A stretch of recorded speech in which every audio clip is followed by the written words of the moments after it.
synthèse. Je vous ai dit, je vais faire 2 ou 3 survols avant de revenir à la question problématique de la sécurité.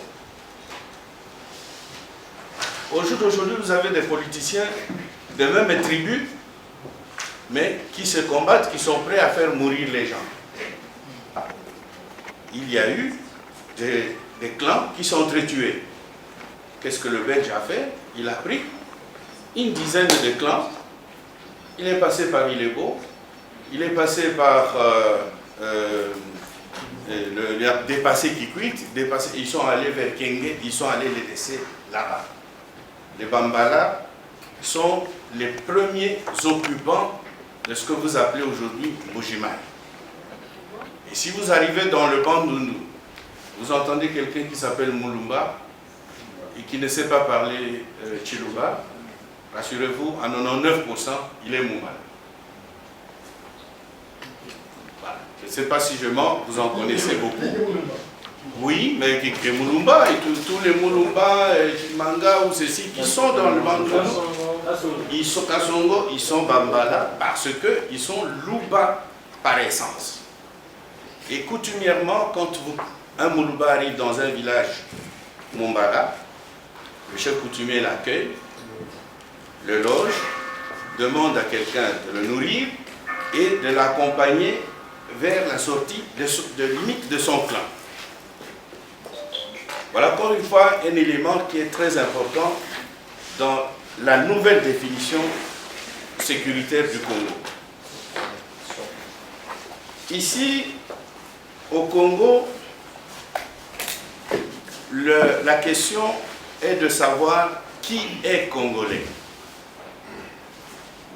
Donc, maintenant vous comprenez que celui qui est congolais est celui dont les parents appartenaient aux tribus qui ont été recensées ces jours-là, les 400 quelques. S'il n'y a pas magie. Et là-dedans, vous ne trouvez pas certaines choses dont on entend parler souvent, mais ce n'est pas exclu que quelqu'un devienne congolais par naturalisation, par option ou par ceci, mais congolais d'origine, c'est des gens qui étaient là-dedans. Alors est arrivée l'indépendance. À l'indépendance, la querelle des individus avec la survenue des éléments qu'on appelle partis politiques, qui est pour ma part l'élément le plus nuisible depuis la création de ce pays. Le parti politique. En 1960, on disait les politicailleurs. Comme ça, on les appelait. Chacun disait que j'ai le bonheur du Congo dans ma poche. Pour Tchombe, c'était sa mallette. J'étais ici, et quand il était Premier ministre, c'est M. Tiroir Kess. Voilà, le bonheur du Congo est ici. En réalité, c'est le bonheur de ses enfants. Alors, Mobutu a repris le pouvoir. Quoique, il y a des choses que j'ai décidé de vous dire aujourd'hui. Quelqu'un peut aimer le Congo plus que les Congolais d'origine. Et Mobutu en est un. C'est bizarre, depuis l'avènement de l'AFDL, c'est comme s'il est interdit d'entendre certaines vérités. Mobutu était incapable de vendre 1 centimètre du territoire congolais, tellement il était hautain et orgueilleux. Pour lui, c'est d'être dans l'avion, il quitte Goma, il est à Butembo, c'est tout. Il était incapable. Mais il y a quelque chose qu'il a fait dont les origines de l'insécurité viennent de là. Sachant très bien que lui-même avait du sang mélangé, il s'est entouré d'Adoula. Vous avez entendu parler du Premier ministre Adoula. Cyril Adoula. Cyril Adoula était comme Mobutu de père togolais. Tiens, quand quelqu'un a quitté le pouvoir, il est allé où? Cyril Adoula était le remplaçant de Patrice Lumumba. J'ai décidé aujourd'hui de dire certaines choses. Parce que vous êtes des jeunes, vous devez connaître ça. parce que c'est dans les détails là que le diable se cache. Le président Kasavubu avait aussi du sang étranger. Il était le plus métis de tous les politiciens congolais. Le papa de Kasavubu, regardez, noir, la maman noire, mais le fils était métis parce que son géniteur était chinois de Macao. Tiens, chinois de Macao. Donc, ce pays, depuis qu'il est créé, je vous ai dit, dès le premier jour, les États-Unis ont dit non, si vous ne pouvez pas, vous me le laissez alors. Après, le roi Baudouin, le premier roi des Belges est allé prendre les Chinois pour venir faire le Boulamatari, construire le chemin de fer. Parce qu'il y a quelqu'un à mettre à l'île Mayotte. Et demain matin, vous apprendrez qu'il y a des tripartites entre le Congo et le Rwanda, dans lequel, au menu, c'est cette question des réfugiés congolais.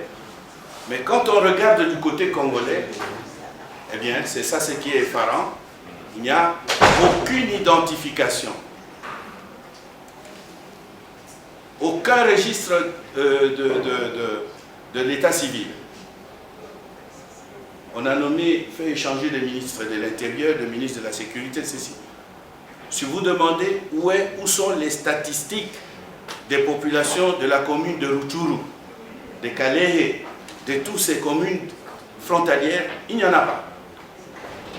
Beaucoup, j'en connais, des experts militaires qui sont même dans l'armée ici, qui ont crié, qui ont appelé depuis longtemps. C'est une bombe à retardement. Parce qu'on a vidé nos territoires de nos ressortissants pour chercher à le remplacer malicieusement par le trop plein de la population rwandaise avec la complicité des États-Unis, de la France, du HCR et la complicité de l'OMS. Ils sont identifiés là-bas comme Congolais. Et ici au Congo, j'ai vu certaines autorités il y a 2 semaines, il n'y a aucun registre d'état civil de ces gens. C'est-à-dire que demain, ce serait leur parole uniquement, au lieu d'être leur parole, leur fiche contre la nôtre. Donc demain matin, vous risquez, vous jeunes encore, d'être confrontés à quelque chose qui est la conséquence de l'incompétence. C'est comme ça que je le dis le plus franchement du monde, et mon frère Mouchangaloussa a dit que le vieux ne porte pas souvent des gants, mais je le dis clairement, on ne peut pas remplacer de la médiocrité par des inconscients. Ce n'est pas possible, vous n'allez pas avancer, vous allez tourner autour du pot, et quand vous n'avancez pas alors que le temps, pas besoin de faire de la physique pour comprendre que quand le temps passe et que vous tournez autour du pot, vous reculez par rapport au temps. Vous n'êtes plus au même moment.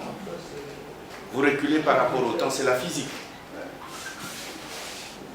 Doit-on revenir toujours dans, et je vais chuter par ce point-là, doit-on revenir toujours par poser la même question de sécurité au Congo?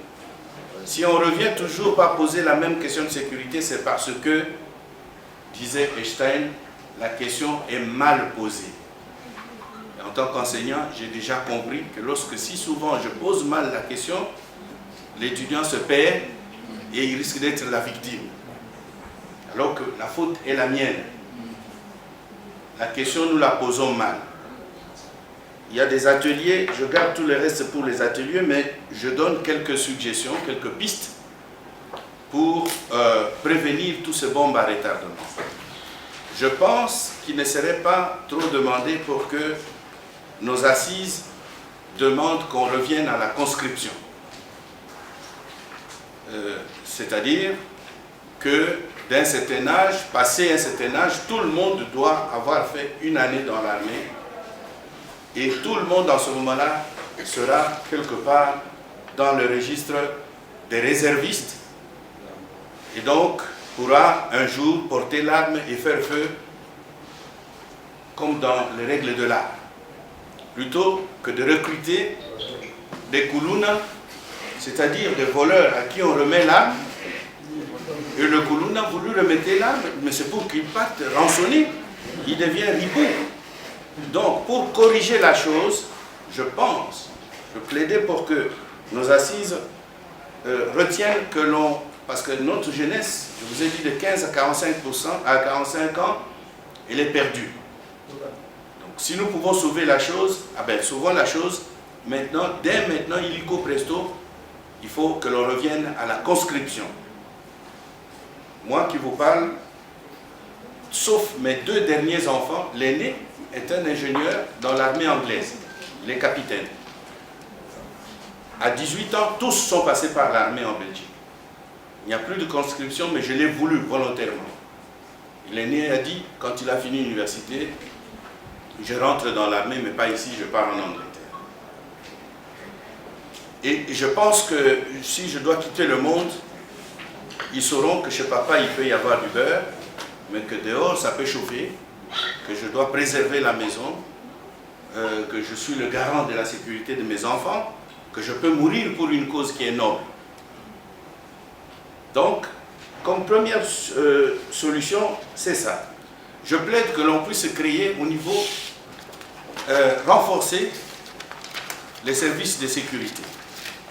Créer des unités qui sont conséquentes dans les services de sécurité. Au jour d'aujourd'hui, la sécurité au Congo, c'est Azanan, Azamolba. Ah, Keba Baluba Balinga Bisote. Balingi Yote Yozinan. Parce qu'il y a une génération où, tout à l'heure, vous avez entendu quelqu'un, il vit avec l'autre et il demande, mais t'es de quelle tribu en plus? Parce que nous, on n'a pas grandi comme ça. Moi, j'ai appris le tribalisme à l'université. J'ai des amis, j'ai Godard Motemona et le gouvernement. On s'est retrouvés dans un avion Fokker. Mobutu a acheté 12 avions Fokker pour transporter les élèves qui étaient à l'internat. Vous vous rendez compte? Pour qu'on nous transporte, nous, à Goma, qu'on nous amène à Kikwit, qu'on nous amène à Isiro, et ces Fokker portaient le nom des villes où les élèves partaient étudier. Et vous avez entendu, Fali, que nous aimons tous, chanter le 2 juillet, Bissot et Benafouar. Vous savez pourquoi? Mais puisque tout le monde faisait tout pour réussir à l'école, pour ne pas être retenu, de sorte que le 2 juillet, il soit libre pour revenir, les avions vont nous ramasser et nous ramener à la foire jouer. Ça faisait des attributs d'une joie de vivre, d'une nation.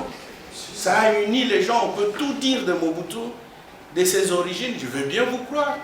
Mais il a construit quelque chose, Mouchagalou l'a dit, dans nos cœurs, qui est l'unité du pays. Il a pris ça probablement de Lumumba qui vivait avec, mais lui l'a matérialisé. Donc il faut renforcer le financement et la restructuration de nos services de sécurité. Pourquoi je dis ça? Très brièvement, je vais vous dire ceci. Est-ce que quand vous avez affaire à une mouche, vous pouvez prendre un fusil ou un canon pour tirer? Donc le problème que nous avons à l'Est est un problème politique. Ce n'est pas un problème politique et sécuritaire, ce n'est pas un problème de l'armée. Donc vous amenez une solution de la médecine à un problème qui se passe des ponts et chaussées. C'est diamétralement opposé. Je vous épargne des détails. On ne peut pas vous amener un terroriste, il ne porte pas les armes à découvert. J'ai fait, en 2016, Jeff a vu l'étude pour le compte d'une fondation ici. Je suis allé jusqu'à Arou, je suis allé vivre avec les gens de ADF pendant une semaine. Mais, vous voyez, il y a dans une famille le papa qui traite avec l'État, là-bas au nord, la maman ravitaille à manger aux rebelles, et le fils est dans les organisations CADECO d'autodéfense populaire. Vous pouvez écrire cette géopolitique? Alors, vous allez amener les armes pour combattre quoi? Combattre cet esprit-là? Non, mais cet esprit-là, il faut le combattre par une stratégie qui est intellectuelle aussi, qui est un esprit. On ne va pas combattre ça avec des canons. conséquence, ça j'assume. La plupart de nos fusils et munitions qui ont été envoyés à l'Est pour le combattre, beaucoup les ont trouvés dans des hangars. Dans des hangars pleins. Mais les combattants sont de l'autre côté probablement démunis. Et donc le président actuel a fait pour essayer un peu de remédier à la situation. Il l'a trouvé.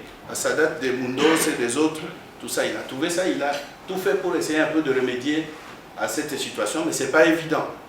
Parce que la sociologie de la sécurité indique que c'est un problème qui est purement politique, si pas sociologique. Ce n'est pas un problème qu'on peut amener des canons pour résoudre. Le papa qui est pour l'État, la maman donne à manger aux rebelles la nuit et l'enfant est dans les structures d'autodéfense qui attaquent. Donc, ce n'est pas évident. Troisième suggestion,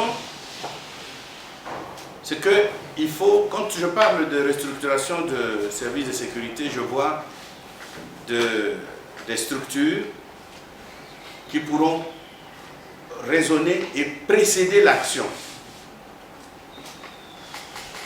Comme maintenant il se posera dans quelques 3-4 mois de problème de ces réfugiés rwandais, mais ces réfugiés rwandais qui seront imposés comme Congolais vont demain matin se constituer en groupe et demander soit leur autodétermination, soit leur rattachement au Rwanda par voie référendaire.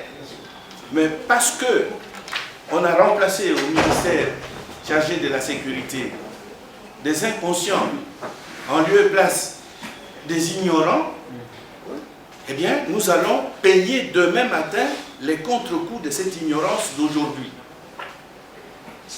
Alors, il faut mettre beaucoup plus d'argent dans nos services de sécurité et créer des dispositifs qui puissent prévoir certains événements pendant des temps, réceptionner des informations, collecter les informations qu'il faut, les transformer en renseignements et créer une division à la sécurité uniquement des femmes congolaises, des trop belles et sélectionnées, prêtes à se sacrifier pour la nation, vont sillonner tous les hôtels des pays voisins et à la moindre alerte que telle personne, c'est le chef du M et je ne sais pas quoi, le lendemain matin, il lui fait bien l'amour, mais le lendemain matin, il se réveille en enfer ou au paradis.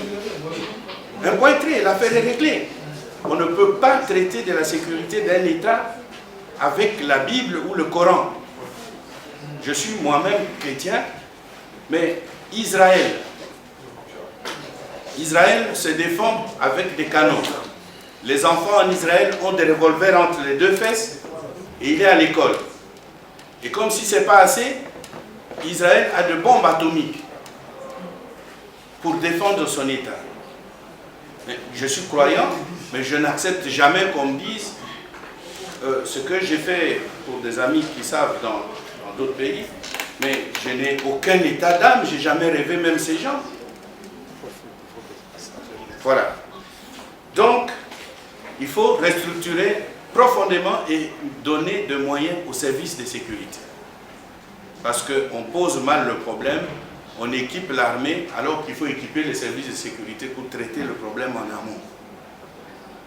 Alors, la dernière suggestion, elle est au niveau du débat de l'heure. Ce ne serait pas bon pour moi de vous laisser dans le « qu'est-ce que c'est ?» Parce que on a entendu parler des professeurs d'université, que les États ne meurent pas. Non, les États meurent. C'est lui qui a dit ça a menti. Où se trouve la Yougoslavie du maréchal Tito?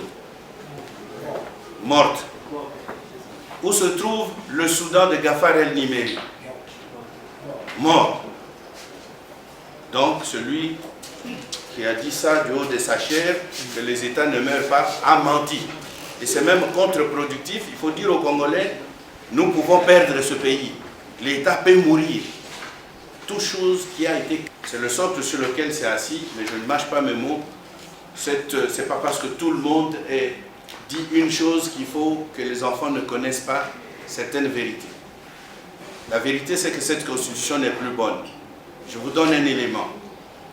On a dit en 1885, en 1930, quand on crée les structures traditionnelles, par exemple les secteurs, les groupements, les ceci. En 1960, on a dit « est congolais toute personne dont l'un des parents appartient à l'une des tribus installées sur le sol du territoire congolais dans les limites de 1885. » Et je n'aime pas enseigner en vous faisant bloquer comme ça, mais je vous ai fait comprendre la même chose, autrement en vous disant, les hommes intelligents, on leur dit à demi-mot. Et vous avez compris qu'il y avait des listes de ces tribus qui nous donnaient cette nationalité-là. Mais au jour d'aujourd'hui, cette constitution ici, un Érythréen appartient à l'ère culturelle de Hamid. Eh bien, l'Érythréen peut venir. Nous avons 4, il y a les Bantous, les semi-Bantous, les Nilotiques et tout. Donc les gens des Haru, les Hema, les ceci.